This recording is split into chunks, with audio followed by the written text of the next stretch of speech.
किसी ने बड़े कमाल की बात कही है कि कभी खुशियां आए जिंदगी में तो खा लेना मिठाई समझकर, और कभी गम आ जाए जिंदगी में तो चख लेना दवाई समझकर।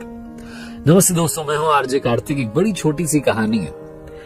एक सुपरवाइजर एक मल्टी स्टोरी बिल्डिंग बनाने के काम में लगा हुआ था और रोजाने की तरह अपनी ड्यूटी पर पहुंचा तो उसके पास में उसके एक दोस्त का कॉल आया कि भाई मिलना है।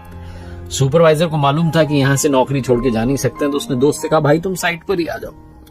तो 8वें माले पर सुपरवाइजर खड़ा हुआ था, उसने वहां बुला लिया अपने दोस्त को। दोनों की बातचीत चलने लगी और बातचीत में धीरे धीरे जो टॉपिक था वो स्पिरिचुअलिटी की तरफ आ गया, अध्यात्म की बात होने लगी। तो उस दोस्त ने कहा कि देखो भाई, दुनिया में लोग जो है ना आजकल खुशी में भी याद करने लगे हैं, सिर्फ गम में ही याद नहीं करते, ऊपर वाले को खुशी में भी याद करते हैं। सुपरवाइजर ने कहा नहीं, ऐसा नहीं है, बहुत कम लोग हैं जो खुशी में याद करते हैं, वरना पूरी दुनिया सिर्फ दुख में ऊपर वाले को याद करती है। तो सुपरवाइजर का दोस्त मानने को तैयार नहीं, दोनों के बीच में डिबेट हो गई। सुपरवाइजर ने कहा मैं तुम्हें अभी 2 मिनट में सब समझा दूंगा, तुम बस मेरे साथ देखते रहो मैं क्या कर रहा हूं। तो सुपरवाइजर ने अपने वॉलेट में से 10 रुपए का नोट निकाला और नीचे एक मजदूर काम कर रहा था उसकी तरफ फेंक दिया। कमाल यह कि नोट जाकर के ठीक वहीं गिरा जहां वो मजदूर काम कर रहा था। मजदूर ने देखा कि 10 रुपए का नोट आया, तुरंत उठा करके उसने अपने पास रख लिया। उसने इधर उधर भी देखा, चुपचाप रख लिया और अपना काम करने लग गया। 10-15 मिनट बाद इसने कहा देखो मैं फिर से कमाल करता हूं। फिर से इसने अब की बार 100 रुपए का नोट गिराया। 100 रुपए का नोट जाकर के ठीक वहीं गिरा जहां मजदूर काम कर रहा था। मजदूर ने उस नोट को उठाया, अपने पास रख लिया और अब की बार वहां से निकल लिया कि कोई किसी को शक ना हो जाए।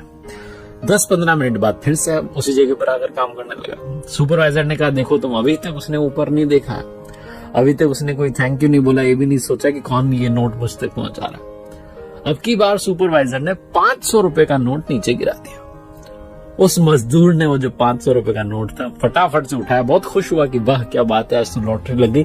उसको भी अपनी जेब में रख लिया और फिर वहां से निकल लिया कि कोई शक न कर ले। 10-15 मिनट बाद फिर आकर के वहीं काम करने लगा, इस उम्मीद में कि शायद और जो है नोट आएंगे। सुपरवाइजर ने कहा अब देखो मैं क्या करता हूं, अब देखना है, तुरंत ऊपर पलट करके देखेगा। सुपरवाइजर ने वहीं एक छोटा सा पत्थर का टुकड़ा पड़ा था, उसको उठाया और मजदूर की तरफ फेंका। वो टुकड़ा जाकर के मजदूर के कंधे पर लगा और मजदूर ने तुरंत ऊपर की तरफ देखा, चिल्लाते हुए कि कौन है, कौन पत्थर फेंक रहा। तो देखा ऊपर सुपरवाइजर खड़ा था, कहने अरे सर क्या हुआ। दोनों की बातचीत चालू हो गई। इतनी देर से तो देख भी नहीं रहा था। बातचीत खत्म करके सुपरवाइजर ने कहा अपने दोस्त से कि देखा, खुशियां जाती रहीं तो मजदूर ने ऊपर नहीं देखा, लेकिन थोड़ा सा गम क्या पहुंच गया, तुरंत ऊपर देखने लगा। ये कहानी सुपरवाइजर मजदूर की नहीं है, ये आपकी हमारी है। ऊपर वाला हमारी तरफ छोटी छोटी खुशियां भेजता रहता है, छोटे छोटे तोहफे हमें देता रहता है, लेकिन हम थैंक यू कहना भूल जाते हैं। हमें लगता है कि इसमें कौन सी बड़ी बात है, लेकिन जिस दिन वो छोटा सा पत्थर आकर के हमारे कंधे पर लगता है, छोटा सा गम आता है, तुरंत हम पलट जाते हैं और कहते हैं अब आप ही हो, बचा लो। बहुत छोटी सी कहानी जो ये समझाती है कि अगर आप सुख में भी उनका नाम लेते रहेंगे तो शायद दुख आएगा ही नहीं, और अगर दुख आया भी तो वो सब कुछ संभाल लेंगे।